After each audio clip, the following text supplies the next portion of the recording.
このシンセを購入されたと。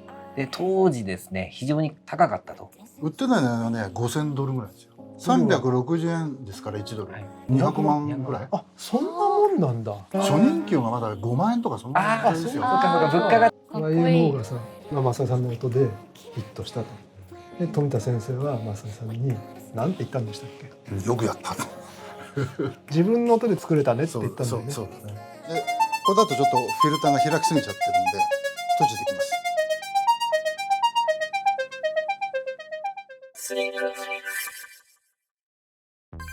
シンセサイザーによる本格的な音楽作品の制作は1968年アメリカのウォルター・カルロスという人が出したスイッチとオン・バッハというアルバムから始まります。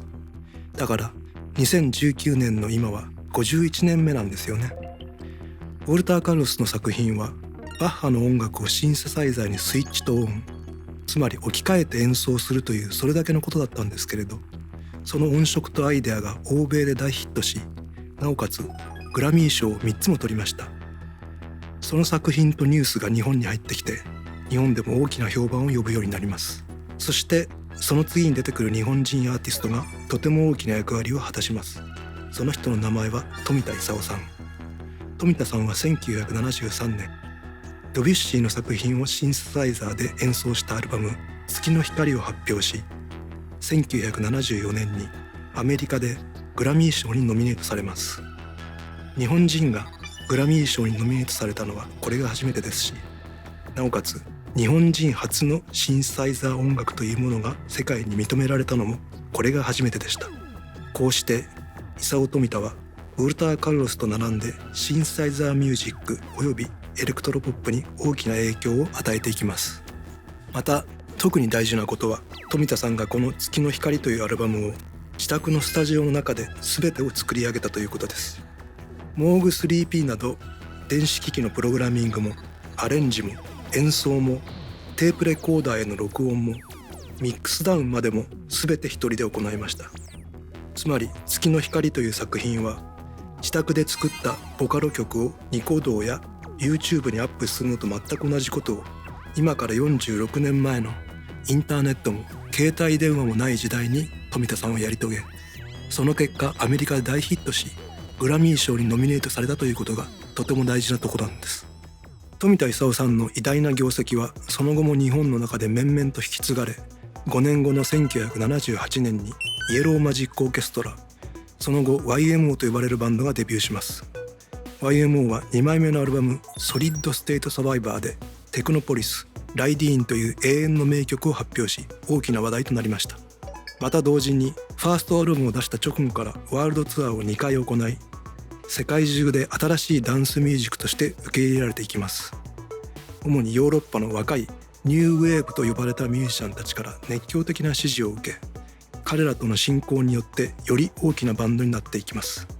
こうした世界でのステータスを逆輸入のような形でプロモーションしながら、日本でのヒット曲もあったことで YMO は日本で最も人気のあるバンドになります。日本で大きな支持を得ながら欧米のエッジの効いたミュージシャンからも支持を得るというアーティストは日本では YMO が初めてでした。そしてその後もそのようなアーティストは日本には現れていないと思います。 YMO は1983年に散会します。この1978年から1983年までの5年間に彼らがエレクトロポップやシンセサイザーミュージックに残した影響は今でも大きく、例えば海外のアーティストでもマイケル・ジャクソンやエリック・クラプトンが彼らの曲をカバーしました。ヒップホップを始めた創始者の一人であるアフリカ・バンバータはいつもニューヨークのクラブで、あるいは彼が手掛けていたラジオ番組のエンディングテーマに YMO や坂本龍一さんの曲をかけていました。このように80年代前半に YMO はテクノポップと呼ばれる音楽を世界で初めてスタートさせ、白人や黒人、ヒスパニック、アジア人といった人種を超えて当時の新しい音楽であったニューウェーブ、そして黒人社会から生まれたヒップホップやハウスにまで影響を与えました。現在の世界では EDM とヒップホップが音楽のメインストリームになっていますが、 YMO が持っていた音楽のアイデア、常に新しいポップアートとしての音楽を生み出すこと、それと彼らが使っていた機材、コンピューター、アナログシンセサイザー、リズムボックス、そしてサンプラーは今でも音楽制作の中心にあります。 YMO が参加した1983年にはデジタルシンセが登場した時代でした。つまり1973年に富田勲さんが月の光を出し、そして YMO が1983年に参加するまでの10年間がアナログシンセサイザーが大きく花開いた時代とも言えるわけです。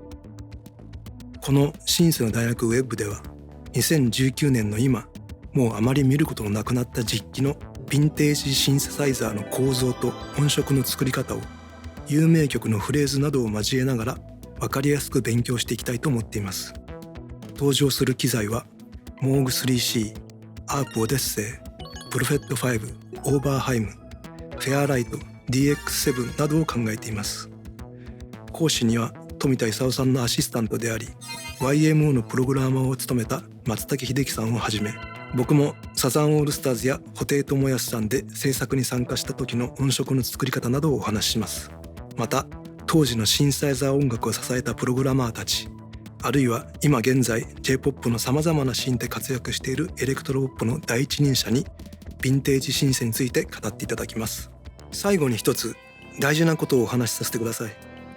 今僕たちの周りにあるシンセサイザーや DAW はコンピューターの発達とともにどんどん進化していく楽器だということです。つまりピアノやバイオリンといったポップスの主流である楽器は19世紀からほとんど形を変えていません。しかし21世紀に入ってもシンセサイザーや DAW という楽器はコンピューターの発達とともに日々進化し続けています。だからこそ常に世界の一番エッジの効いた場所でアップデートされるシンセサイザーという楽器を僕らはいつも自分たちの音楽に取り入れていきたいのではないでしょうか。そういった音楽制作をサポートしていこうと考えているのがこのスリープフリークスという日本最大級の DTM メディアサイトであり、僕が理事を務める JSPA 日本シンセサイザープロフェッショナルアーツという団体です。だからこそ僕ら JSPA とスリープフリークスは今回コラボレーションをして皆さんにヴィンテージシンセサイザーの歴史や音作りのやり方ということをお話ししようと思ったんです。それがシンセの大学ウェブです。はい、今回からですね、新たな企画としまして、JSPA 様とコラボという形でこちらシンセの大学ウェブ版を、放送していきたいと思います。ですね、当企画はさまざまな伝説的なシンセなどをですね、アナログシンセサイザーになりますけども、これらを実機を使って、皆様にサウンドをお届けしたり、現代のですねソフトシンセとのサウンド比較などをですね行って、どのぐらいサウンドが違うのかとか、やっぱり気になっている方多いと思うんですよね。そういった内容ですね、かなり見どころ多いと思いますので、はい、ぜひお届けしていきます。はい、それではですね、今回4名で進めていきますけども、出演者様ですね、紹介していきたいと思います。まず僕の左手、一番左にいらっしゃるのが、作編曲プロデュースシンセサイザーマニピュレーターとして活躍され、1978年から1982年にはですね、シンセサイザーマニピュレーターとして YMO の活動にも参加されていると、松竹秀樹さんになります。よろしくお願いします。後ほどですね、この実機についてだったりとか、いろいろと聞かせていただきたいと思ってますので、よろしくお願いいたします。よろしくお願いします。お願いします。そしてそのお隣ですね、サザンオールスターズ、布袋寅泰さん、井上陽水さんなどですね、さまざまなアーティストをプロデュースされている。僕も高校の頃とか非常にね、よく聞かせていただきまして、ありがとうございます。はい、シンセサイザープログラムをやってます。藤井武です。どうぞよろしくお願いします。よろしくお願いします。お願いします。はい、そしてですね、作詞作曲アレンジャー音楽プロデューサーなどとして活躍しています、最近はですね会社も設立されたと聞いてます。はい、鈴木真中ちゃんになります。はい、よろしくお願いします。はい、そしてですね、今回スリープリークス代表を務めさせていただきます金谷と申します。よろしくお願いいたします。よろしくお願いします。はい、そしてですね、今回このような素敵な場所をですね、ご提供いただきましたのがスタジオ1でも非常に有名な、代理店ですね、 MI7 ジャパンさんとなります。こうして実機を見ると、はい、ちょっと圧巻の一言というか、すごいですね。見たら忘れないですよねこれね。インパクトがやっぱり半端じゃないっていうのを感じますよね。あとね触るとねつまみがね、重いんですよ。すごくこうなんていうかな回すのに実際に重いし回すのになんていうか重みを感じるっていうか、そこがなんか音作りをしてるなっていう実感がすごいあるんですけど、僕とかこういうなんて卓上のシンセを触ってるのとこういうつまみ機械のつまみを触ってる違いをすごい感じるんですよね。実際サウンドの変化とかっていうのもすごい繊細だったりとか、そういうところはあるんですかね。どうなんですか。そうですね。まあ一言で言うと生き物なんですよ。で、なぜかっていうとなんかトランジスターなんですね。今時トランジスターなんて、まあ IC とかあれもトランジスターの一部ですけど、でもこれは純正なトランジスター製品なんですよ。だから真空管の後の時代ですからね。そうすると温度とか湿度とか湿度も関係しますよね。これあと電圧、一番電圧なんかそれでもういろんなものが変化しちゃうんですね。ソフトシンセはボタン一発入れて電源入れた瞬間にもう完璧なボンって安定です。で何も変わらない。昨日言われた通りのことを出しますみたいな感じで、これ昨日言われた通りのこと出ませんっていう機嫌によるみたいな感じ。何も出ないんですね。同じもの作れないんですよ。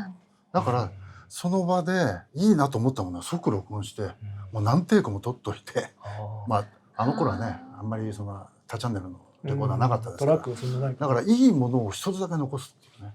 今はね DAW も無限チャンネルですから、何回も撮るんだ。何回も撮ってみて一番いいの安定してるところを撮ってであとはまあ消しちゃうっていうか。ああそうか、それだけこう音程がこうやってうねったり、こうフィルターの感じが変わったりしていくから。だからあれですよ、スキーのこうジャンプ台みたいな今風がちょうどいいぞ行けっていう時に撮りますみたいな、ああいう感じ。そういう感じなんですか当時のレコーディングって。そうだから年中チューニングしてねはいやってないけど、だからね頑固者。ああ、それ松坂さんも頑固者ですよね。あ似ちゃったかもしれないね。似似ちゃったかもしれないですけどね。まあそういうことなんですよね。ありがとうございます。はい。このモーグという名前はいですね、シンセサイザーは非常に有名だと思うんですね、このアナログシンセの中でも。そうですね。はい。でどのようなこの経緯でまずこのシンセが誕生したのかっていうのをやっぱり興味深いというか知りたい方って多いと思うんですけども、いかがですか？そうですね。どうでしょう。これ作られた方はロバート・エモーグ博士っていう方が作られてるんですけど、まあ市販のこう量産ができるようになったのが1964年から5年にかけてなんですよ。でも実験機はもっと前からあって、60年代というか50年代の終わりぐらいから。こういう形なんですか？もう似たような形してましたけど、こんな大きくなかったみたいですね。大きくない。時々ウェブで昔のやつが出てきますけどね。67、5年頃にプロトタイプがもう発表されて、市販されたのは66年ぐらいから。あ、そうなんですか。そう。70年代のものじゃ70年代の60年代ですよ。だからその後にそういう量産機がいっぱい出てきて。でもそのいわゆるポップスとかロックに取り入れられていく。例えばエマーソン・レイカード・バーマが使うとか、あるいはそのウォーター・カルロスが使うとか、そういうのは70年代70年代入ってから。で最初はもっと実験音楽的なものだったんですかね。そうでしょうね。多分だからいわゆるミュージックコンクレートとかね、ああいうのが昔アメリカで、まあ今でもやられてる方いらっしゃるけど、その時にその電子音の音をこういうもので作ったりとか、あと生音を持ってきてこうやって加工して。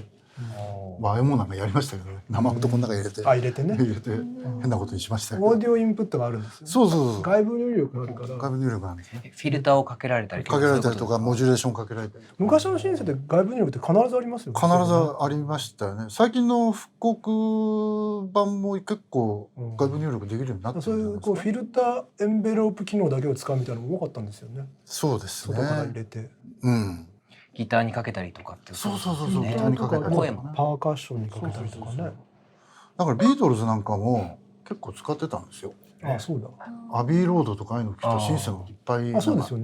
ジョージ・ハリスンの曲とかすごい使われてるし、いっぱい入ってるし、ストーンズもそうだし。あ、そうだ。知らないところでいっぱい入ってる。ビーチボーイズもそうだし。それ60年代ですもんね。60年代の終わりの頃だから。ってことはもう60年代にそうやってポップスに全然取り入れられてるんですね。そういうだからいろんなアーティストが使われているんですよ、シンセでモーグだけじゃないですよね。うんそのまあブックラーとかそう坂本さんがよく使われてたブックラーとアープもあるし、アープもそうですね。そこら3がつぐらいかな。そうですね。ねうん。モーグってそのアープやブックラーとはどうでしょう。違いってどうなんですか。でもモーグは一番その中で一番最初じゃないかな。1ボルト1オクターブってのはうん。もうその時からみんな使ってた仕様使ってたあそうなんですか形だったと思いますね。あれがすごいですよね。あれは1やっぱボルト1オクターブってモーグ博士がそれをそういう回路を作った。あそれが12分の1ボルトで1オクターブ上がったり下がったりするっていう。そういうそれ考えたの俺すごいと思考うんですよえただけでも確かに発明レベルで。そうなんですよ。そこに周波数とかそういうものが関係するわけだから。はい。だからそれをちゃんとその電圧内で設計できた設計できるっていう、それは素晴らしいことですよね。日本でですね、こうシンセサイザー、エレクトロミュージックがですね、楽器というかシンセサイザーが楽器という位置づけですよね。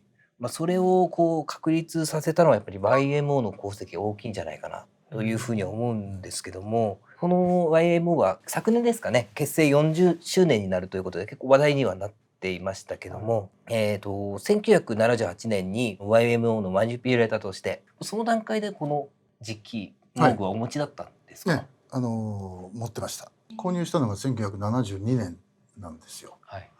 なんで YMO が78年から始まりましたから6年6間年前に。購入してて、でも音作りって難しいんですよ実は。なんかね電気的な知識とかね、そういうのがなんか必要じゃないかって普通よく言われたんですけど、全然必要ないですね。必要ない。ただ法則だけちょっと守れば、まあできないことはない。で何が難しかったんですか？難しいのはその考えてる音が作れるか作れないか。だってこれで例えばわかんないですけどバイオリンの音とかトランペットの音を作ったって面白くもなんともないじゃないですか。というか作れないし作れないし。だからやっぱり世の中に存在してない音、そこなんかこうイメージの空音を想の世界の音を作るものだと思ってるんですよ。今でも僕そう思ってるし、そうだってそうでしょ。空想の音を作る機械そうなんかこう言葉でね、考えたものを音にするとどうなるのかなということだと思うんですよ。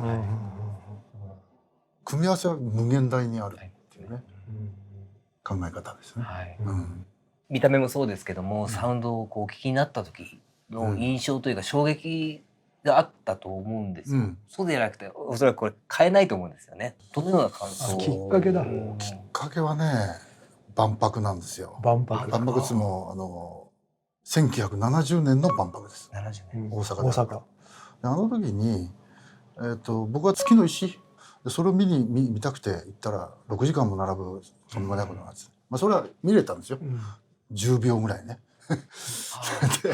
ではい次行ってください。月の石を見てで友達とその時高校卒業旅行っていうかねそういうことだったんで3人と夕方またご飯食べるから会おうねっつって、で楽器屋に行ったんだ。レコード屋か。楽器屋とレコード屋万博会場から出てね、もちろんだから市内まででレコード屋でレコード行ったらなんかわけのわからん音がしているものが流れていて、あの頃エレクトーンとか電気オルガンとかそういうのがたくさんあったんだけど、なんかミャンミャンミャンミャンした音で演奏してるんですよ。なんだろうこれ。でそれもバッハの曲を演奏してるわけですよ。バッハの曲ってのは分かってた。でこれ何ですかって言ったらこれスイッチトーンバッハっていう電子楽器でやったあれだってでジャケット見せてもらってたら男の人がカツラかぶってヘッドホンしてでスイッチトーンバッハって書いてある。でなんとこのヘッドホンの先っぽがインプットに入ってたっていう、そういうジャケットがあってもうびっくりしてこれなんだこの楽器はと思って。それがシンセサイザーっていうのは後から分かってこれだったんですよ。そうか万博に行ってウォルター・カルロスのライブを見たわけですね。そうなんだ。帰りの楽器屋さんでということですね。楽器屋でレコード屋だったと思う。レコード屋と楽器屋が一緒になってたの。そうなんですか。確か。その時にもう買わなきゃというなんか買わなきゃっていうよりも何の楽器だか知りたかった。だからまだシンセサイザーっていうのはその時点では分からなかった。で渋谷のヤマハ行って道玄坂に、まあ今はなくなっちゃいましたけど、あそこ行ってそういうの聞いてきたんだ。あ、お前の聞いてきたのはこれはシンセサイザーっていう楽器だ。でなんか写真見せてもらって。写真でこれだった。びっくりしますよね、いきなりこれが出てきて。だからまあああいう楽器で音楽ができる時代が来るんだなっていうのはその時はちょっとなんか思ってましたけどね。思ってた。早いな。早いですよね。やっぱ先見性というか。いや奇妙奇烈な音は好きだった。当時からね。このシンセを購入されたと。で当時ですね非常に高かったと。先ほど1970年に見て72年に購入されたと。2年しか経ってないんですよ、ね。2年どうやって？2年しか経ってない。はい。でお金貯めたりとかもう貯金を崩したとかそういう感じなのかなとか。いやそういうことだね。ありえないですよ。だって19いくらあったんですかこれですか？そう買ったその時売ってた値段？売ってない値段はね$5000ぐらいですよ。$5,000-6,000。当時360円ですから1ドル。だからまあ200万ぐらい。あ、そんなもんなんだ。そんなもんですよ。でも初任給がまだ5万円とかそんな時代ですよ。そうか物価が違う。6万円の時代ですからね。まあ1000万みたいなもんか。今の価値としては。でなんで高かったかっていうと贅沢税。贅沢税。だから別に外車とかそんなの乗ってる場合じゃないだろうっていうのが日本の考え方だったじゃないですか。だからこれもそうに贅沢品ですから高い税金がかかるわけですよ。それが入って$5,000なの？いや違います。向こう$5,000に税金が乗っかるわけ。$5,000にかける3ですね。かける3か4ですよ。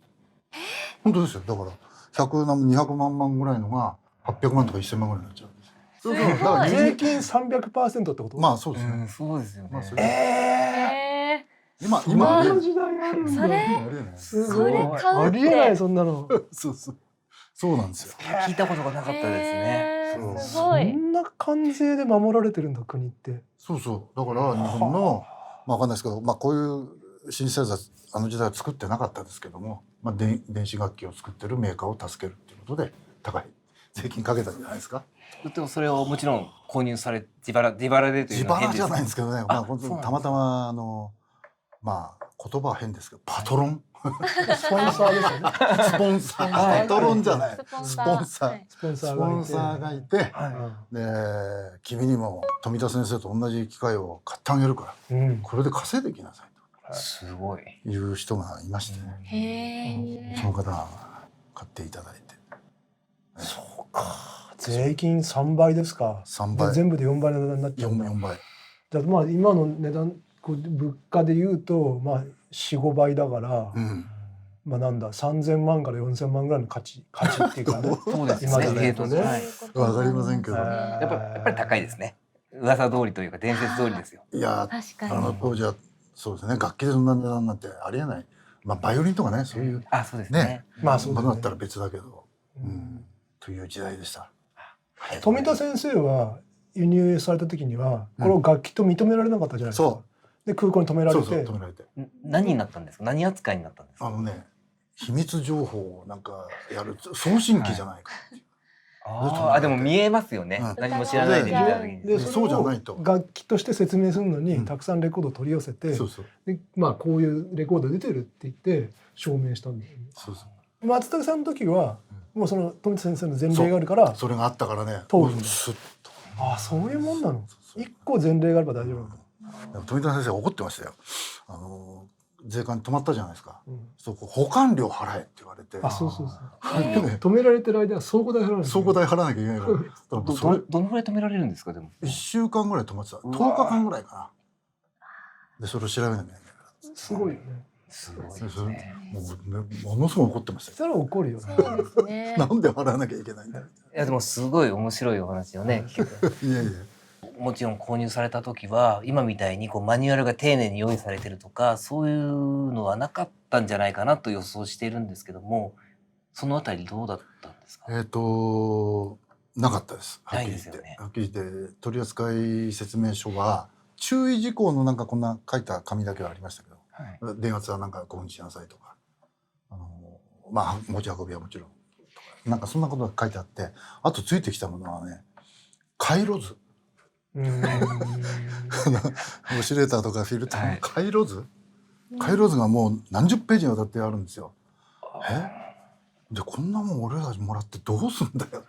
暗号レベルですもんね。そうでね、昔電子情報機器なんだよ。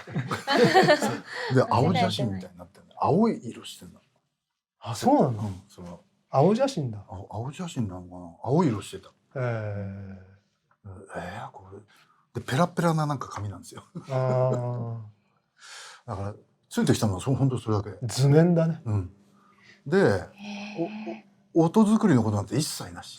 何をしたらダメも何も書いてなくて。じゃあもう全部感覚でやるしかない。覚えてったって感じですか？まあ富田先生がお作りになったっていうことも、まあそのね作ったものっていうのもありながら。ああ、そうですね。ですよね。最初はね富田先生が購入されたものを、夜中いじらしてもらってね。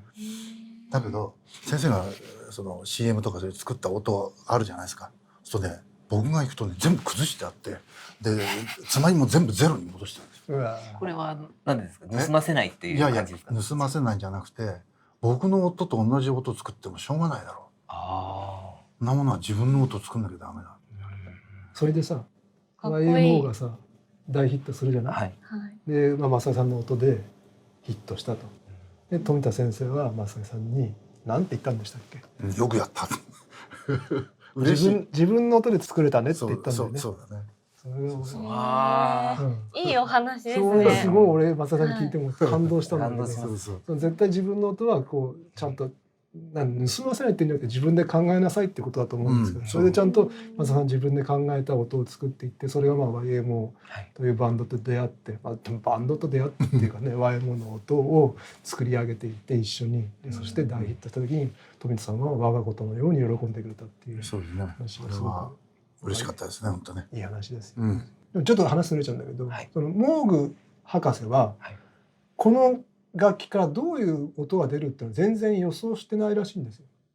じゃあ一人歩きしていったみたいな感じですか？そうですよね。そうですね。富田先生がああいう、すごいこうストリングス的な音を、作って、月の光っての出して、こういうのできたって言って聞かせたら、こんな音がこの機械から出るんだって言ってびっくりした。ありがとうって言ったらしいんだよ。だからなんていうか本当にね、設計者っていうかこれから何ができるのかは分からないけど、やっぱ作ったっていう、そうですね。パイオニア。マイケル・ジャクソンも富田先生のスタジオに訪問されてるんですよ。それもノーアポで。ノーアポでピンポンって言ってマイケルはいマイケルって来て、そうなの。でも家族がみんなわーってびっくりしちゃったらしいんですけど。すごいね。もうこのシンセサイザーですね、今の現代のシンセでももちろんオシレーターフィルターなど基本のパラメーターっていうセクションがありますけどもう変わってないですよね。もうここで確立されてるっていうか、完結されてる感じですかね。その音を作る要素っていうか、その回路はこのまんまですね。今も受け継いだまんまだと思いますよ。50年間変わってない。変わってない。50年以上か。そうなんですよね。1965年できたってことは55年基本的なねことは変わってないですよね。ただこっちのは全然もっとセクションが多いっていう感じが僕はするんですけど。そうかもしれない。一個一個全部作っていかないとそれに到達しないんで、新しいやつはねみんなある程度こう用意されていたものをどういうふうに利用するかだけですから、これはゼロからなんか全部やらなきゃいけないっていうことになりますね。それではですね、大変興味深いところでどのような仕組みでサウンドが発音されてどのように音がこう通って変わっていくのかというような流れをですね教えていただきたいんですけども。はい。シンセサイザーほぼアナログの時代から今のデジタルシンセもほぼこの形で中の回路が出来上がってると思うんですけども、重要な要素は3つなんですよ。一つは音を発信、いわゆる発信機ですね。オシレーターと言われている部分です。それと、音色を変える部分のところ、ここはちょっと電気的な時間的な変化がちょっと必要なんですけど、まあ音色を、日本語で言えばなんでしょうね、硬くする柔らかくするみたいなね、そういう言い方、ハイ成分が聞こえるかロー成分が聞こえるかとかね、変化させる。変化させる、それと時間的な演奏の形、要するに音の立ち上がりが緩やかとか速いとか、音がすぐ消えるとか、鍵盤楽器ですから鍵盤を押してる間だけ音が伸びてあとは消えてしまうとか、そういう時間的な変化を与える、いわゆるアンプとエンベロップジェネレーターっていうのがあるんですけど、時間的な変化を与える装置、これがそうなんですけど、それとの組み合わせで音色を作っていくわけです。でそれぞれがそれぞれの今言った3つの要素の、部分をお互いに制御させていくことができるわけです。だから組み合わせが先ほど言った通りたくさんあるっていうのは無限にあるというのはそういう理由なんですね。で、最初にですね、ここら辺がオシレーターと言われている部分です。ここら辺が VCO っていうところですね。ボルテージコントロールド、オシレーターと言われている VCO です。でこれはなんかたくさんあるからなんかすごいなと思うんですけど、これで一つの組です。ここにドライバーがいるんですね、一人。いわゆる日本語で言えば親分がいると。親分がいて、ここに子分が。古文なんだ。古文です。この親分に子分は従っていく。周波数を従っていくってことなんですけど、例えばじゃあちょっと音聞いてみましょう。これやりますね。これ今ここだけのちょっとオシレーターが鳴ってるんですけども、こう回すとこっち低い方が鳴って高い方が鳴る。でこれはここで止めてたらすると今度親分がですね、いやお前は違うぞと。そうなるんだ。こんな聞こえない方がいいって低い、もう全然聞こえないですよ。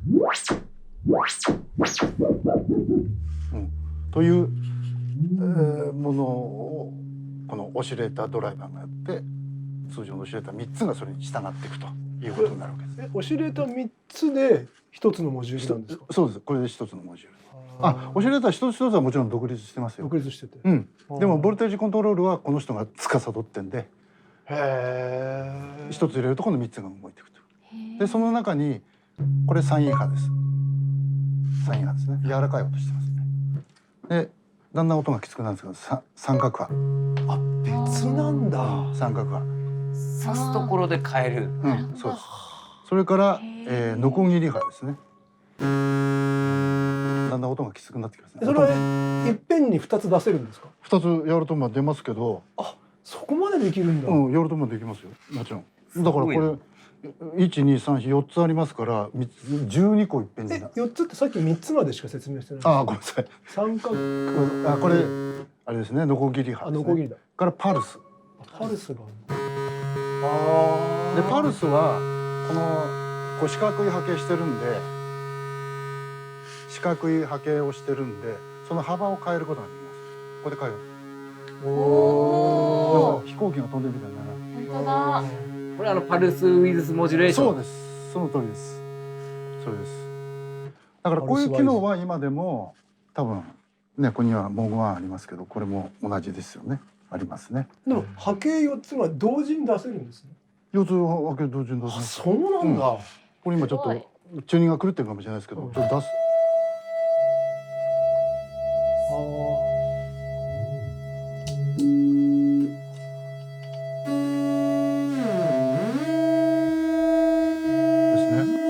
そうか。3VCO っていう意味か。ワンオシレーターからは、その4つの波形は1個しか選べないんです。そうです。1個っていうか4つ選びますけど、同じ周波数を4つ入れてもあんまり意味はないですね。お互いに干渉してちょっとずれないと出すことはできる。そうです。でそれが3ブロックあるんですよ。かける3ブロック。3ブロック。で先にちょっと説明しておきますけども、これなんかスイッチがあるじゃないですか。こうランプがつくんですけどね。ランプ。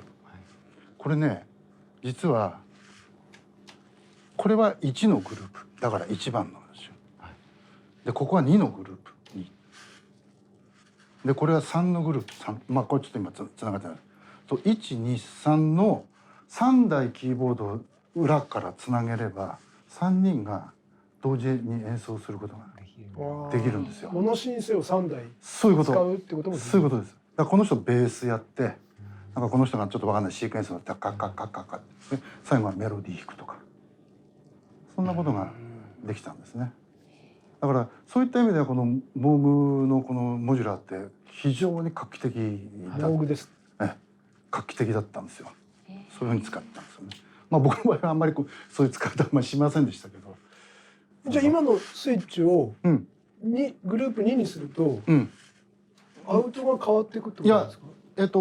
ここの島っていうかグループは1でなければ1でなければいけないでしょ。じゃあ2が上がってても音は出ないってこいや2が上がったら混ざって出てきちゃうと？2から混ざって出てる。ああ、ただ決定的なのはこれモノシンセなんで和音出ませんから、今みたいにね和音そうやって 3VCO のモジュールが3つあってもうんモノシンセなんですね。モノでしょ。音は1個しかならないんで。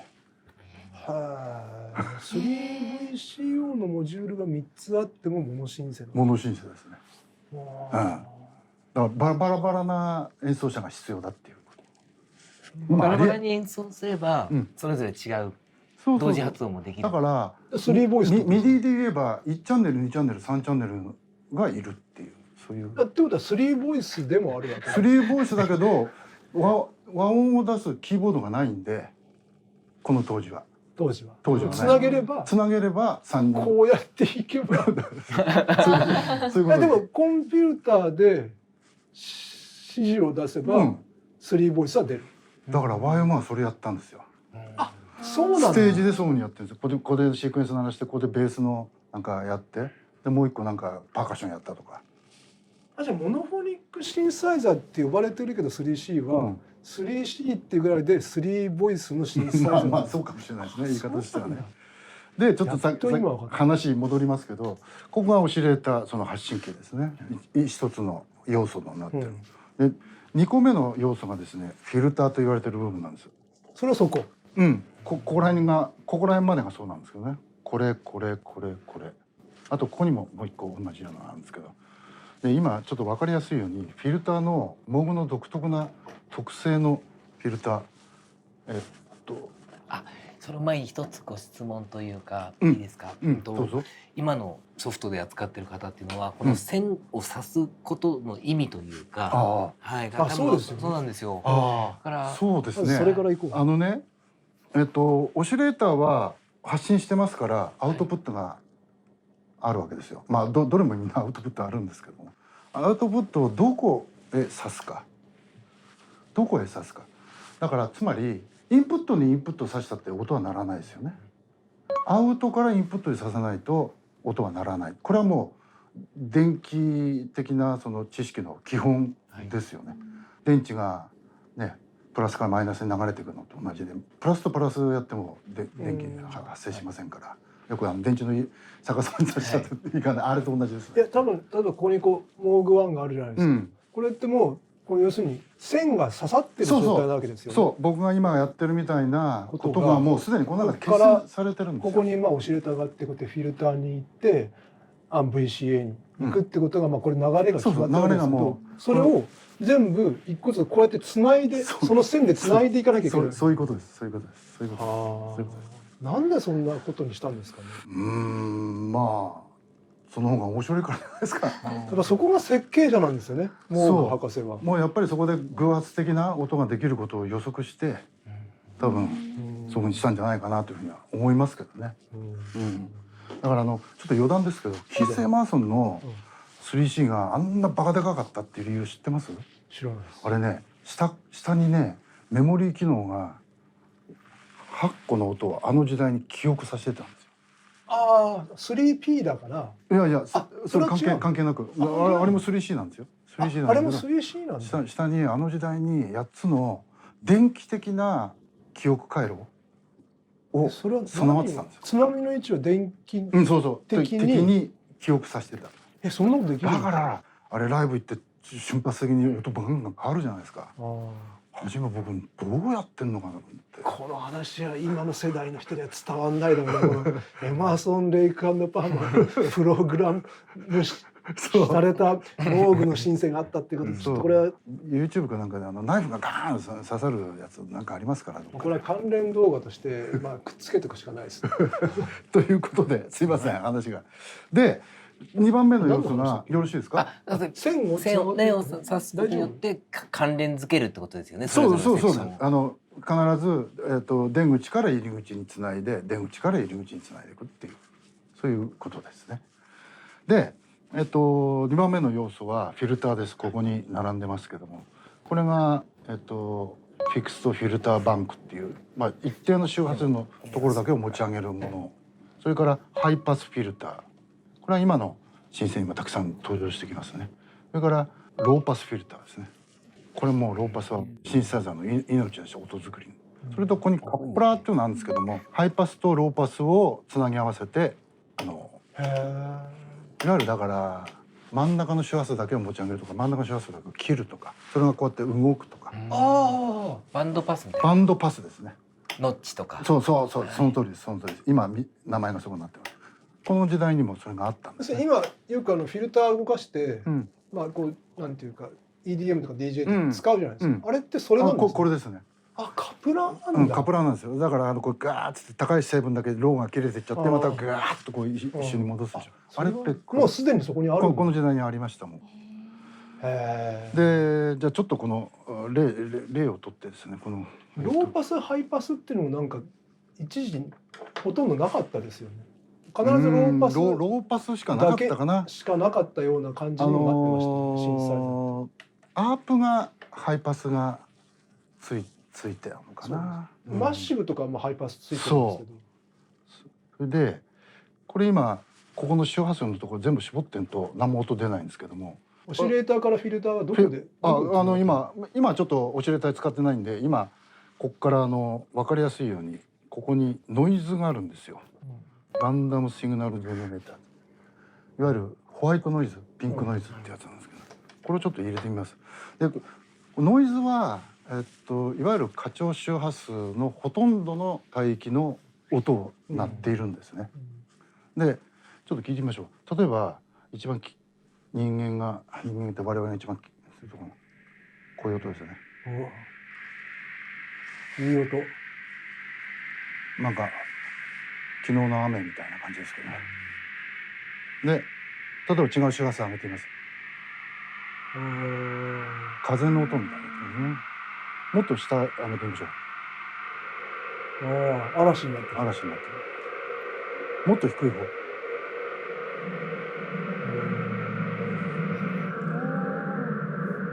気持ちいい。これだけ。上の方がカットするとこんなになるんだけどね。もっと低い方。もっと低い方を上げるとまだ歪みます。歪みます。危ないですね。はい、危ないです。それ設定されてるんですか？これはこの 125Hz とかそこの周波数帯がくし形フィルターなんですね。そこだけがこうホームで上がってくる。そういうやつです。これねモーグの独特なフィルターでねこれめちゃめちゃいいんですよ。もう環境音楽作るにはこれがないとできない。じゃあフィルターのポイントが4つあるんですか？いや4つはないです。5つか。もう大変です。12345678912そんなにポイントがあるんだ。これなんてもっと高い方。それはさっきの VCO みたいにマスターが親玉がいるってわけじゃない？親玉はないですね。親玉ないんだ。これはもうこれだけですね。これそれぞれフィルターを調整してる。そうです。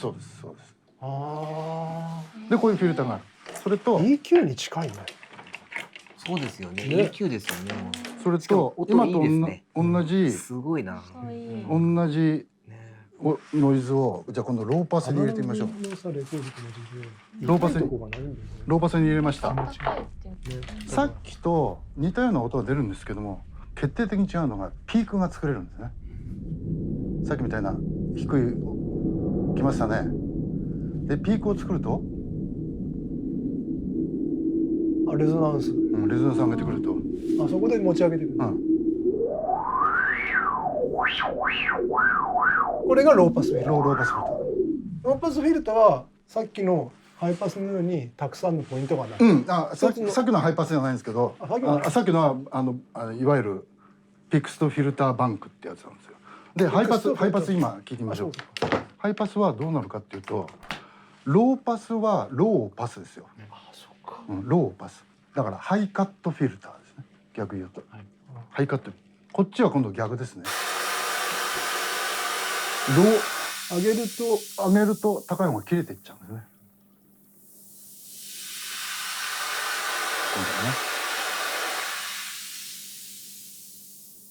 これなんて言うんでしょうか。これハイパス。ハイパス。今何切り替えたんですか。これはね、レンジの切り替えですね。これロー成分がどのぐらい入るかです。こういうことですね。だからなんかこう繊細な音を作る時はローパスだけじゃなくてハイパスで少し両方余分なところを切っといて。両方使えるんです。両方使える。パッチしてやれば。ローパスとハイパスと、フィクストフィルターっていう、それからこのカプラと4種類あるの。組み合わせれば。しかもフィクストフィルターの中には12種類の周波数が設定してある。だからここら辺で最初に周波数帯を決めといて、それでまあ直接ローパスに行っちゃってもいいんですけど、まあカプラー使って両方うまくこうなんか動くやつにすると。まあ面白い。最初にフィクストフィルターで設定してから、そういらないところはだからイコライザーみたいにこう切っとけば作りやすいじゃないですか、音。いらない成分まで持ってくると。作ってくんだ。すごいですね。なるほど。そうという組み合わせをここでやるわけですよ。そうなんですね。それで最後の要素がさっき言ってた時間的な変化を与えるってとこなんですけど。じゃあこれはですね、ちょっと分かりやすいように、簡単にあれだな、オシレーターをそのまま直のがいいね。オシレーターを直接今度は VCA に入れるってことですね。そうですね。ちょっとで、その VCA、アンプリファイアの働きを説明する。そうです。今こういう波形が鳴ってます。こういう波形です。はい。で、これだけだとちょっと何が何だか分かりませんから。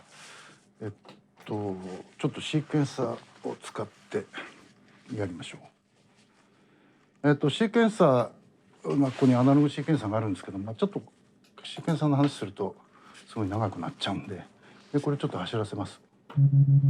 なんか鳴ってますね。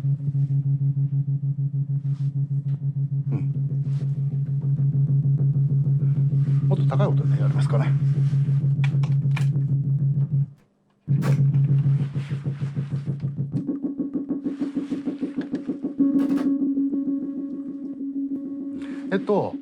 今順番にトリガーがこっちへ流れてます。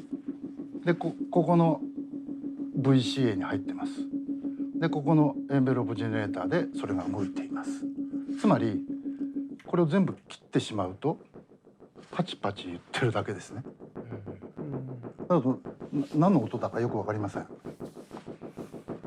ここで T1、T2、T3、T4 というのがあるんですけども、T1 がアタック、最初の音の立ち上がりの部分のところです。それから T1 っていうの。T1 ですね。タイム1ですね。それからその次が立ち上がってってどのぐらいの時間で下へ落ちてくるかを決める。これですね。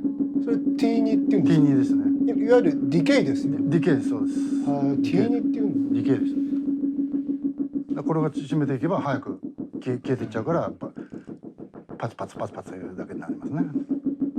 はい。じゃあまあある程度と。でその次にこの消えてって鍵盤を押してる時間サスティーンっていうんですけども、じゃあそれをどのぐらいに保つかっていうことなんだ。そうですね。レベルですね。レベルですね。このだから消えていく時間に対してどのぐらい押しているかっていうことで最後に鍵盤を離してからどのぐらいで消えるか音がそれを決めるのがここです。ここですね。それが T3？ T3 です。じゃあ要するに T1 ADSR なんですよ、モーグの場合は。でも今のモーグは順番に並んでますから ADSR になってますが、昔は ADSR なんですよ。アタック、ディケイ、サスティン、リリースです。でそのじゃあサスティンも T で表してるんですか？ T で表してます。T なの？タイムでしてますね。いやそれはリリースが T3 でしょ。T3。で T4 なの？T4 がサスティなんですよ、この場合は。T なんだよ。っていうかね、T4 って書いてないですよ、これ。ESAS って書いてあるんですね。ESAS4。あ、違う。それ違います。じゃあ違います。失礼しました。それで、じゃあこれはそんな音の立ち上がりとかそれだけをやってるのかって言ったらそうじゃないんですね。例えばさっきのフィルターのところ、サスティンか。フィルターのところにこれをごめんなさい、これ間違えちゃった。あんまり早くさされてもちょっと意味がわからない。あんまり早く差し替えられてもあ、そうです意味がわかんないです。オシレーターここですね。サイン波から来てるものをさっきのローパスフィルターに挿しました。でローパスフィルターからのアウトをアンプに挿しました。でアンプのアウトはこの今皆さんが聞いている音になります。要するにいわゆる普通のこのシンセサイザーと同じ状態、VCO から VCF に行ってそうです VCA に行くっていうパッチングにしたわけです。そういうことですね。同じパッチングしました。それでじゃあこれまたさっきみたいに出しましょう。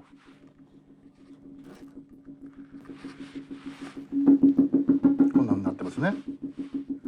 こうやって音作ってたんでこれだけだとちょっと何やってんかよく分かんないんでちょっとピッチを入れましょう。なんかね今のソフトシンセってこの段階を完全すっ飛ばしてる。お、なんか今ちょっとこの適当な電圧コントロールをこう入れることでこのように音が出てきますね。はい。それで今この音程が変化するのははい VCO の電圧をシーケンサーに入れたからです。そうです。はでこうなってますね。音をよく覚えておいてください。これに時間的な変化のフィルターの位置を変えるものを加えます。ここちょっと難しい。ゆっくり話してもらうと分かんない。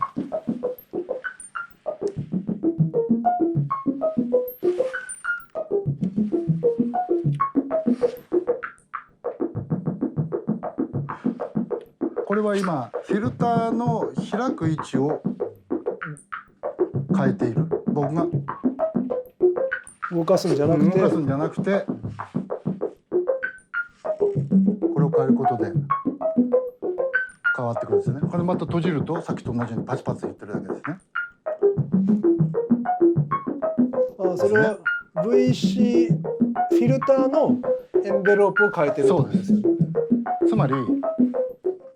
つまり時間的な変化は音量とかそれだけではなくてフィルターを開けるとか、それから例えばピッチ EG なんていう言い方、最近のやつこれ今あると新しいやつあると思うんですけども、ピッチエンベロープジェネレーター。ピッチエンベロープジェネレーターですね。だんだん話が難しくなる。難しい。いきなり難しい。ちょっと難しい。高等数学の世界になってる。でこれ刺してやるとこれちょっと鳥みたいになってきますね。チュンチュンチュンチュンってね。でこれはもうオシレーターの元が最初から音程がこう上がっちゃってるんですね。だから落ちてきてるんですね。でこれ外すとですね。というようなことに時間的な変化はいろんなものにオシレーターにも行くしフィルターにも行くしエンベロープジェネレーターっていうかアンプにも行くということになるわけです。これが音の流れの仕組み。そう。すごい。だからオシレーターに行くとどっちかというとビブラート。フィルターに行くとまあ言葉で言うとなんだろうなワウワウ。音が行ったりこう向こう行ったりこっち行ったり消えたりやってる。でアンプに挿すとトレモロ。まあトレモロも音がこうワンワンワンワンってこうなる。そういう効果を作ることができる。でその揺れっていうのはその VCO の電圧が一定の周期で揺れてるからですか今。一定の周期で今そうですね。このエンベロープがそこに入ってるからチュンチュンチュンチュンになって、で今外すと音程の電圧がきますね。といわゆる通常のなんていうの聞きやすい音になるということになるわけです。LFO っていうのはないんですか？ LFO ありますよ。あります。ありますあります。あ、それもちょっとやらなきゃいけないですね。今のは LFO じゃないんいやですか？ LFO じゃないです。LFO は違うんですよ。このオシレーターの音を、ごめんなさい。こう出てますね。出てますね。これが今 LFO のアウトです。アウトをこのオシレーターのインプットに挿します。刺しただけじゃ変わんない。挿しただけじゃ変わらないんですね。ここが違うんだ。つまみを上げていかないといけないですね。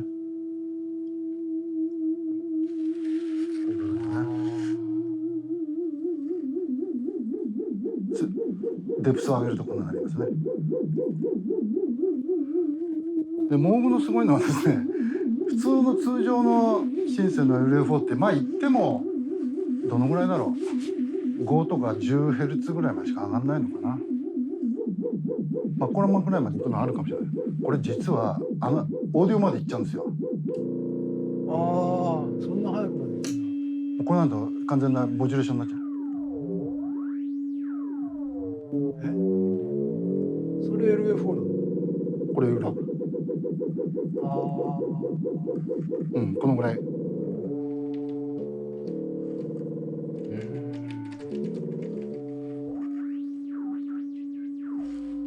でその LFO の波形も変えられる。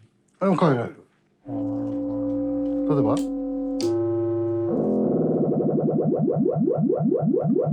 ゲームセンターみたいな。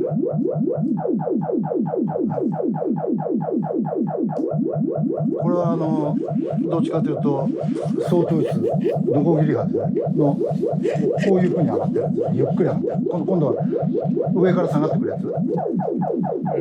逆の動きになる。これパルスの短いやつですね。これはあんまり変わんないかもしれない。これだけでもこれ三角波サイン、これはあんまり変わんないかもしれない。これが圧倒的な、っ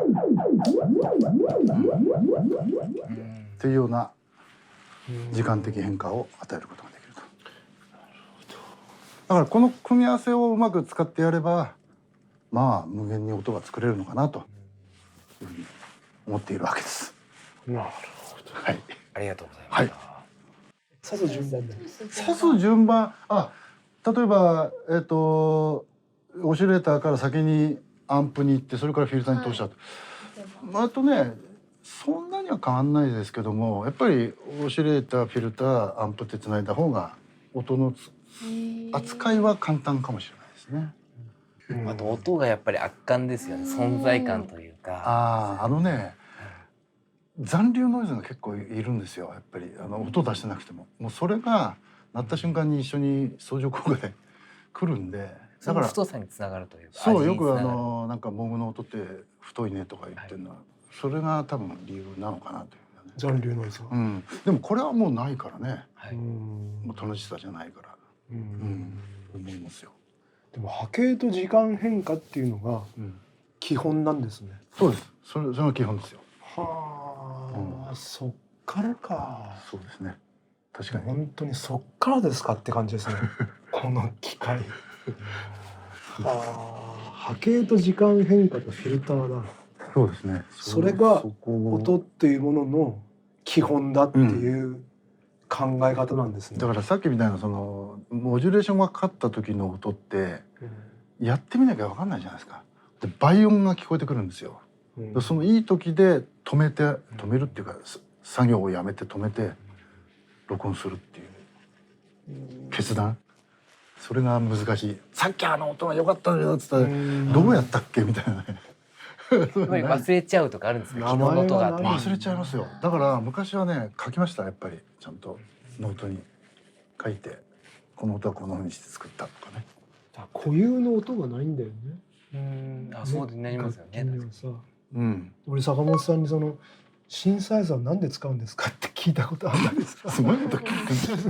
そしたらいやいいか藤井って言われて、そのまあバイオリンにしてもピアノにしても全ての楽器には歴史がある。そのピアノというものにはピアノの音を使って作られてきた音楽の歴史がある。だからピアノを弾くってことはその楽器が持ってきた歴史をその自分が作ってる音楽の中に取り入れることなんだと。はいうんでもシンセサイザーっていうのはその歴史がない、うん自由なんだ。うんだからシンセサイザーを使うんだって言われて、うんへえ、深い。そうかって思った。そうですね。今見てて本当にこんなに自由なんだっていうう、んそのやっぱりまあこういう楽器になってから形が、まあプロフェット5以降だと思うんですけど、そういうそうだね和音の出る、しかもその VCO、VCF、VCA っていう流れが完全にまあパッチングされてるっていうの、そういう風になってきてからはもうなんていうかそれぞれのまあ独特の音があるっていうことではもう歴史を持ってたそうですね。楽器になったと思うんですけど、そうですねポリフォニックシンセサイザーの時代にやっぱりこの時代は本当に自由だし、そのなんていうか全てが素材っていうかうん元素の塊みたいな、うん元素がいっぱいあってそれを組み合わせて音を作っていくああっていうそうかもしれない。感じですよね。うんフィックスとフィルターとかびっくりした。イコライザーとはまた違うんだよね。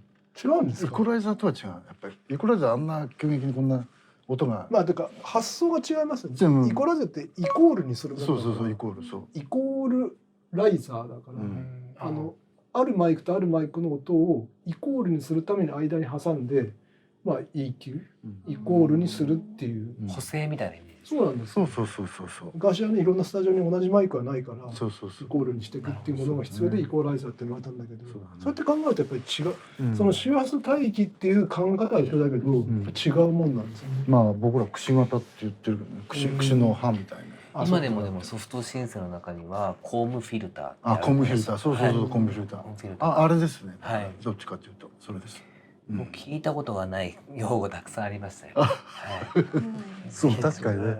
ソフトシンセとか普段使ってる感覚で言うとなんかチューニングが狂うっていうのがすごい不思議な感じがして、うんこれはね先ほど申し上げた通りね温度と湿度と電圧なんですよ。3つがきちんとしてないとダメなんですよね。だからさっきちょっと電圧がちょっと下がっちゃってたんでトランスかましたんですけども。で改めて思いますけどライブで使うの大変じゃないですか。そうです。そんなこと今更言うんですか。いや本当にそう思いますよ。だけど温度どんどん変わるだからライブってだから YMO のツアーの時は僕はメンバーと一緒じゃなくてスタッフと一緒に入って朝からずっと電圧ちゃんと管理して電圧管理じゃないですか。管理っていうか下がったり上がったりしないようにして。でも照明がバーってつけばいや電圧まああの頃はね別々の電源になってたから大丈夫だったんだけど、いやそれでもねやっぱ下がっちゃうのかな。うん一番すごい影響を受けて一番すごかったのはねハマースミスオーディオンでやった時にねロンドン開演ね、30分か40分前に雷になって落雷したかどうか知らないけど停電音出ない。ズドン全部落っこっちゃってで落っこちるってことはまた安定してたものが不安定になるわけですよ。あずっとやっぱりその通電してるとは安定してでるんですももちろんもちろん。あそうなんだ。だからこれは本当は電源切らないでずっと一定の場所に置いてずっとそのままにしとく方が。だから富田先生なんか電源切らなかったですよ。あそういうことですか。電源入れっぱなまんま。ギターみたいですね。ギターってそうなんですか。ギターって本当にいいギタリストは、うんエアコンの効いたうん一年中同じうん温度湿度のところにうん。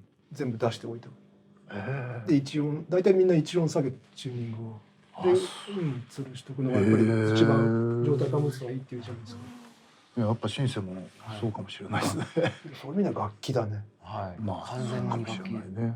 はうん。はいじゃあいよいよこのモグ3通称タンスでビハインドザマスクのシークエンス部分を説明してみたいと思います。はい先ほどの音作りの時の仕組みをちょっとお話ししましたけども、まあそれの復習という意味であれですけど、今回はですねオシレーター2つ使ってます。本物の時はこれとそれからアープも使った覚えがあるんですけども、オデッセイでもオデッセイですね。でもまあメインはこっちだったと思います。メインって2つ使ってるんですか。2つ鳴ってると思いますあれ。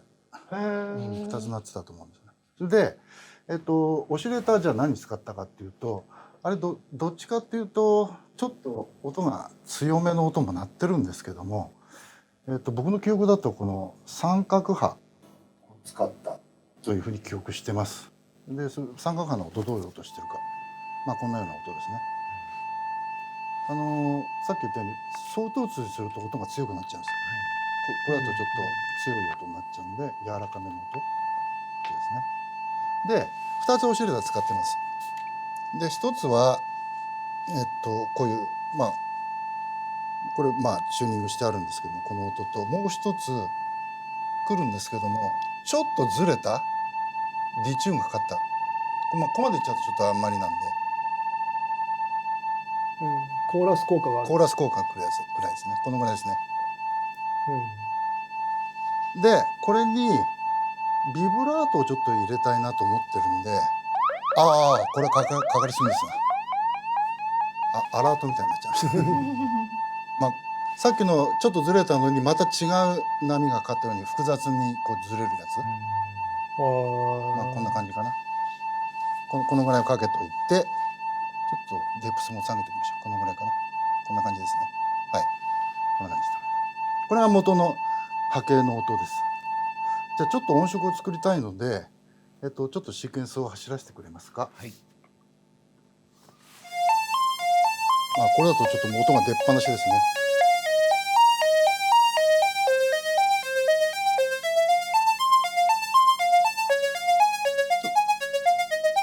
長さをコントロールしてですね。でこれだとちょっとフィルターが開きすぎちゃってるんで閉じてきます。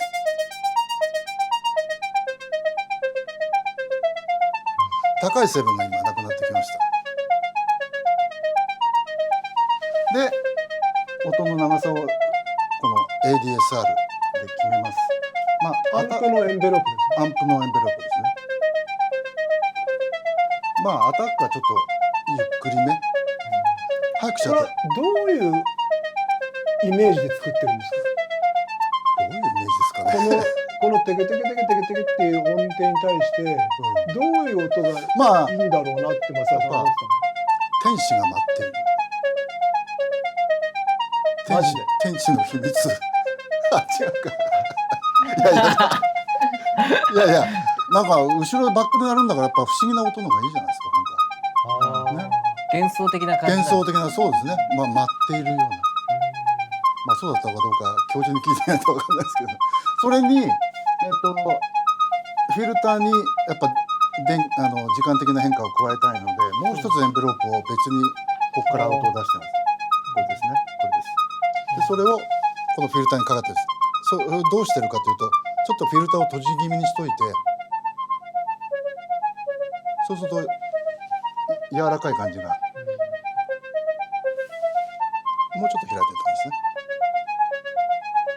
これも強くしちゃうとパツパツパツパツいっちゃいますよね。硬くなっちゃう。硬くなっちゃうんで、それをもっと柔らかくさせるために。フィルターでもエンベロープでアタックなくしてるんだ。で、音量の方も柔らかく音が出るように立ち上がりゆっくり、その2つを混ぜ合わせて、でなおかつここでディチューン効果でなってるっていう、そういうことですね。はい。じゃあちょっと止めていただいて、はい。じゃあ一応これで音色ができたという前提のもとに全体で聞いてみたいと思います。お願いします。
な感じですかね。まあね、当時は同じ音色をその場ですぐ作れなかったもんですから、だからまあ同じ風にはね作れないんですけど、まあすっごいアタック削ってあるんですよね。そうなんですよ。だから結構これずっとシーケンス鳴ってるじゃないですか、この曲って。ずっとシーケンスが鳴ってると割とこうベタっとするもんなんだけど、アタックがないから結構聴き続けられるっていうか、そこ結構意外でした。そうなんですよ。単体で聞いた時ですね。オリジナルはね、いわゆる B メロってボコダが入るところ、あそこはバックになんかパッドのこう宇宙の飛び散ってるようなシャーンと音が入ってるね。あれフェーズがかかってるんですけど、あれは秘密。あれ富田先生の割とサウンドマジックがでもね、あれフェーズですよ。フェーズ100使ったのかな。フェーズ 100？ ああ。100かちょっと忘れたけど。MXR。ああ、そうなんですか。であれですよね。実際には 3C の音にもディレイが短くかかってますよね。そう、これにね、ヤマハの E1010 っていうね、1010。古いアナログディレイ。アナログディレイがあるんですけどね。あれをショートディレイでちょっとかけてるんですよ。だからそういうのでちょっと奥行きがこう。ですよね。ワイヤーモノットって必ずディレイと、まあ中期以降はディレイプラスコーラスがかかって、コーラスかフランジャーがかかって、それでワイヤーモノットになってるんですよね。割とそこがすごいポイントっていうか。そのディレイもかけすぎずというか、馴染ませるためのディレイみたいな感じですか。そうですね。両方ありますよね。両方、まあ長いやつもありましたけど、まあやっぱりこう少し後ろにこう音が長くこうなんですよね。後期になっていくと最初にこう短いディレイをかけて、でコーラスがかかって、その後にステレオディレイが2台かけてみたいな風にだんだんなっていくっていうか。だからやっぱりまあシンセサイザーってね、そのスピンの音もすごくいいものもあるんですけど、やっぱり空間系のそのなんか臨場感を出す方法はね、いろいろと苦労してやりましたね。だからまあこの 3C とかプロフェット5を買えば YMO と同じ音が出るっていうふうに思って買った人はたくさんいるらしいんですけど、そのエフェクターがかかってるってことがあんまりまあみんなに知られてなかったのかな。これで買っても全然音違うじゃんって言われたらしいんだけどさ。ということはこれにはリバーブディレイは入ってない。これはないです。ないんですね。だからないですよ。別にアタッチメント用意して、僕なんかディレイ2、3台持ってましたけど、それを使って。今だったら例えばこのもうここにいっぱいありますよね。だってエフェクターがついたのって80年代の真ん中ぐらいからですね。最近の部類ですね。最近ではないか分かんないけど、ハイブリッドシンセが出だした PCM 音源とアナログ音源を両方積んだシンセぐらいから始めて、そういうまあなんていうかエフェクトも積んだオールインワンシンセみたいな。その当時はエフェクターが入ってるんだけどオールインワンだから。だから楽器屋さん行ってね、新しいシンセがあって、ああすごいな。でもエフェクターを切って、それで確認してスピンの音を確認して、いいか悪いか判断された方がいいかもしれない。そうですよね。プロがその当時シンセサイザーのシンセサイザー買ってそのハイブリッド以降のシンセを買ったら、まず一番最初にやることは僕の場合はエフェクトを全部切ってもう一回プリセットを作り直すことです。素の状態から構築していく。素でもないけどそのエフェクトが入ってると邪魔になるんで、それをまず消して全部まずオフるエフェクトをオフることをまずしましたね。そうですね。そう正しい。はい。ビハインドマスク。はい。でした。はい。でそしてですね、現在ですね、やっぱりこう浸透しているのが、ソフトシンセのこちらアートリアからリリースされている、モジュラー V となります。これやっぱり僕らとしてはこれを最初に見てるので、なんかこう実際にこう実機をご存知の方ってこれはどういうふうに映るのかなっていうのって。いや、見た目は本物と同じように。並びが違いますね。並びはちょっと違うけども、下にシークエンサーがある。同じ。これ上まで見せてもらっていいですか。ちょっとずつ上げていきます。こうやって上げてって、ここがオシレーターとか。オシレーターの部分。一番上にフィルターセクションがあって、フィルターとエンベロープがありますね。さっきの松坂さんの2段目がこのモジュラー V だと1番目にあって、一番上にありますね。一番下にあったオシレーターセクションが2番目にあって、そうですね。でその下にシーケンスがあってシーケンサーが松竹さんの一番上の部分がこの3段目にあるっていう感じです。そういうことです、ね。その下は何なんですか？その下はこの辺りですね。それコントローラー部分ですね。でもねこれ出た時には発表された時にやっぱ衝撃的でしたよ。でその時もこれとこれがどのぐらい違うかっていうのをね、本物とどのぐらい違うか。確かに本当にねそんなに遜色なかったですね。やっぱそう。ただやっぱりマウスで回さなきゃいけないからこっちだと右左手でバーって回せるんで両手が使える両手全然違これいますね。片手なんでね。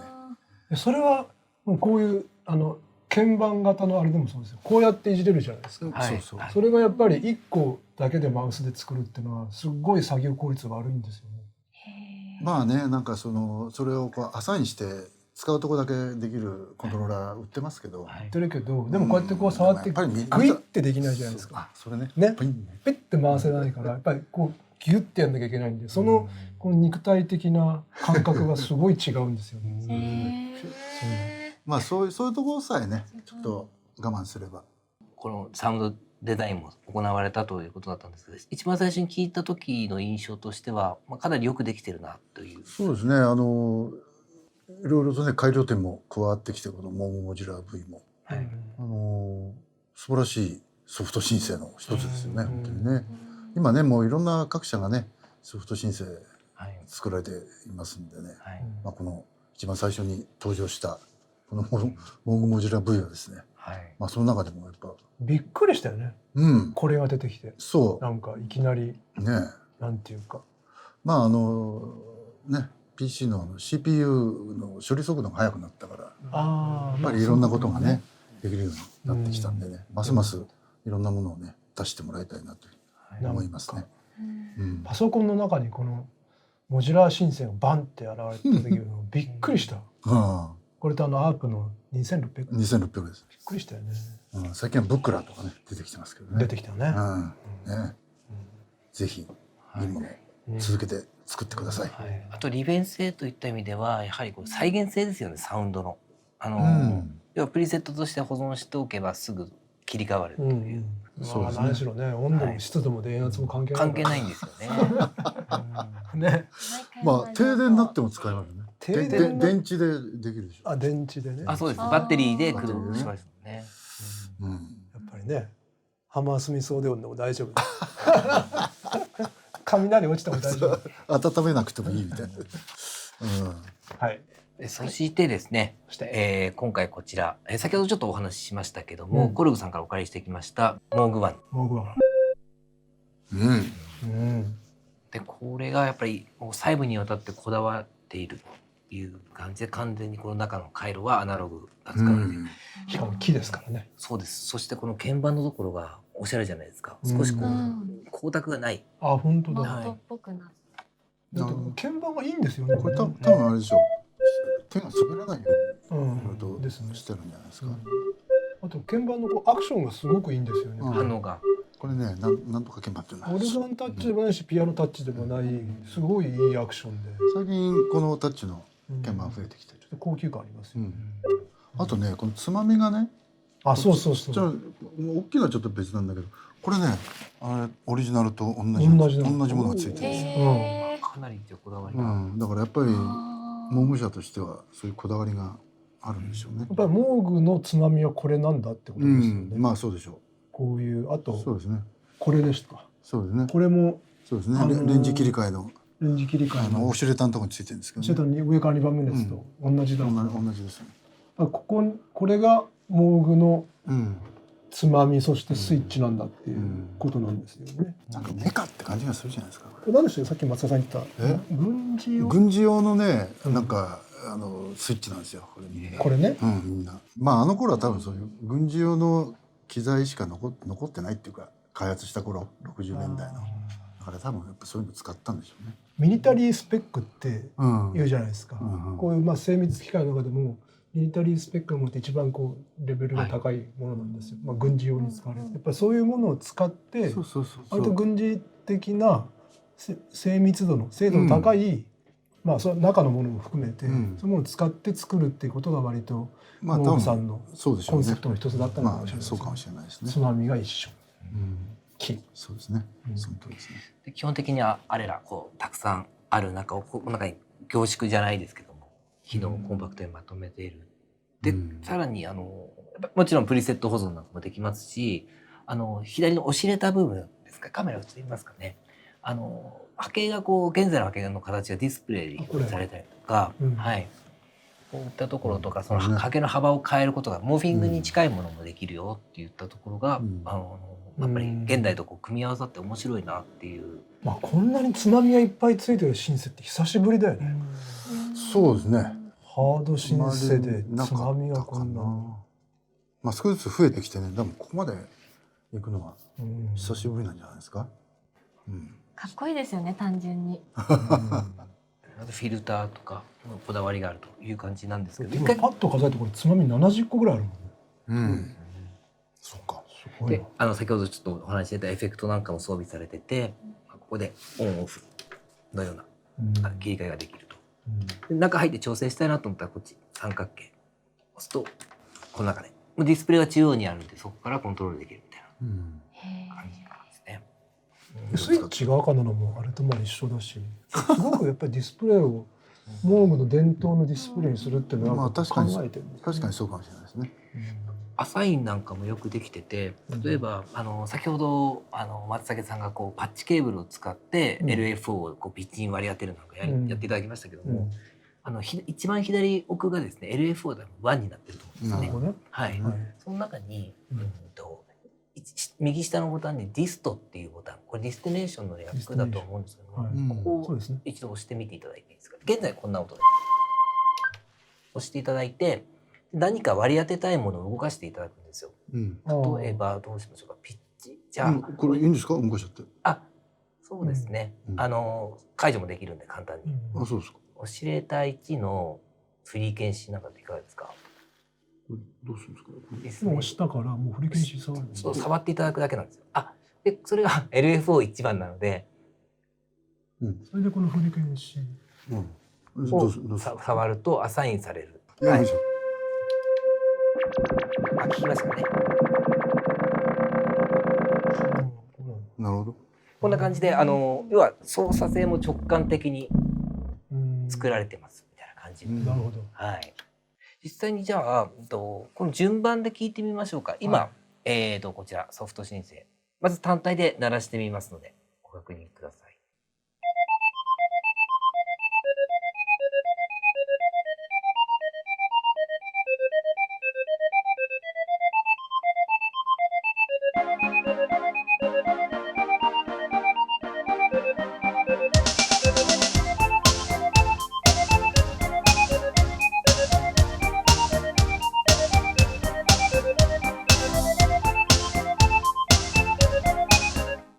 どうですか、印象的な。オリジナルと比べてそうですね。まあちょっとブライトな感じしますけど、まあほぼこのディチューンの感じなんかも合ってるし、いいんじゃないですかね。再現性は結構高い。いいと思いますよ。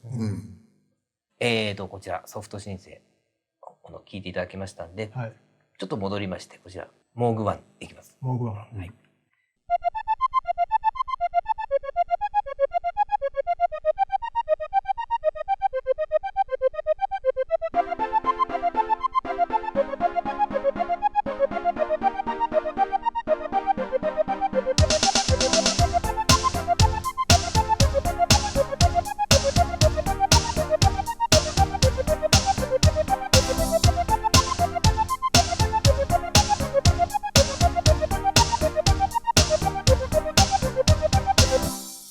はい。そしてこちら実機の方になります。実機。聞いてみます。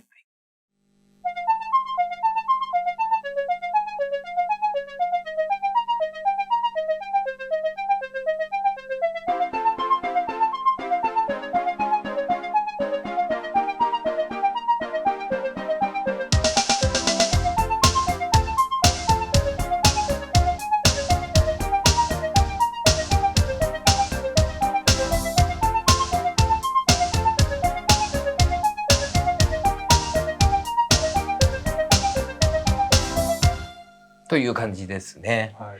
やっぱりオシレーターの種類というか質感がちょっと違っているのかな。ね。なんかこっちの三葉じゃねえや、三角管の方がちょっと鋭いっていうか、こっちはみんなちょっと甘い。割とね、波形とフィルターの関係で割と甘くなっちゃったよね。なかなかそこら辺が難しいっていうか。難しいとこだけど、でもフィルターのなんていうのかな、技術は絶対こっちの方がいいはずなんで。まあね、55年後54年後の作品だから、まあね、あれだけど、まだちょっとね、今日来たばっかだからまだちょっとオペレーティングに慣れてないけれど、ね、この2つのフィルターを組み合わせてニュアンスを作れるってことですね。そうですね。それ素晴らしいですね。このね、ステーブとこのラダーって2つのフィルターがあって、それを組み合わせるのすごくいいアイデアですよね。でこのカットスロープなんかもね、すごいいっぱいあるんですよ。なんかマジなのこれ123つ種類あるから、いろんなタイプが、要するに切れ味がいいかゆったり切れるか、あれは24デシなんですよ。だから1個しかないですね、向こうは。でもフィルター4種類あるからね。でこれは1種類1個しかないっていうね。フィックストフィルターすごいね。あれですか。気に入りました。いや、気に入りました。はい。これだけで音楽になるというか、こう曲を持っていけるようなこう存在感があるなというのを感じましたね。決してシンセサイザーってモノマネ楽器じゃないんで、人のやってることとかありきたりというか既存の楽器の音をやったところで何も発見はできないんで、だからやっぱり自分しかできない音を作るっていう、そのための楽器だと思うんですよね、シンセサイザーってね。どれも全てが最初の10年ぐらいはそういう楽器なんですよね、シンセサイザーって。でもシンセサイザーも10年ぐらい歴史ができると、それをシミュレートするっていうか真似して楽器ができていくじゃないですか。だからそこからまたこうシンセサイザーってね、歴史を持っちゃって変わっていくんですよ。だから坂本さんがね、さっき藤君が言ってましたけど、打楽器はもう完成されてるんですよ。ピアノなんて400年500年の歴史があって、もう完成されてあれ以上のものはないわけで、だからこれまだ発展途上で、どれが最高かとか完成してるは何もないわけで、あの時代から新しくなってこうなってるわけでね。そうね。またこれが違うものに移ってくる。テクノロジーと一緒に進化していくじゃないですか。そうですよね。シンセサイザーってテクノロジーと一緒に進化していく楽器ってシンセサイザーだけだから。そうね。やっぱりギターもそのピアノもテクノロジーと一緒に進化していくものじゃないから。ちょっとチューニングがしやすくなったとかそういう感じですかね。そういうことはちょっとあるけれど、基本的にその楽器の質が、音質が変わっていくのはやっぱりシンセサイザーっていう楽器だけなんで、そこはやっぱり本当にちゃんと新しい時代に飛び込んでいけるかですよね。そうですね。でもこのタンスは今でも通用する音が出るんで。いやもう今日改めて思った本当。だからやっぱりここからいろんなものが進化してできてきてるけど、オリジンはやっぱりもう不滅だっていうね。そういうことです。芯があるしね。頑固者。よく最初にねこれが確立したもんだ。そしてこれから作られた音楽も発明だった。そういうことですよ。最近のジャンルはシンセの音ありきでジャンルが変わったりしますので、新たなジャンルとかも出てくるの楽しみですし、ね、やっぱマッシブ以降すごい変わったしね。そうシンセのその通り。それがまたいつかガッと変わる時が来ると思うので、それがどういうふうになっていくか楽しみですよね。なんてことをシンセの大学ウェブではいろいろ喋っていきたいと思ってます。はい、シンセの大学ウェブ版ですね、第1回目だったんですけども、皆さんはいかがでしたでしょうか。非常にですね貴重なお話も聞けましたし、実際にこうサウンドを聞けて感激といったところがやっぱり、ですね。秀樹感激って感じですか。そんな感じです。なんですか。でこのような企画を今度またこうシンセを変えて進めていくというのがこの趣旨になりますし、いろいろとこう歴史を学べたりとか、実際何気なく使ってるつまみが実はこうだったんだっていう発見も多分この中にあるのかなというふうに思いますので、ぜひ次回もお楽しみにしていてください。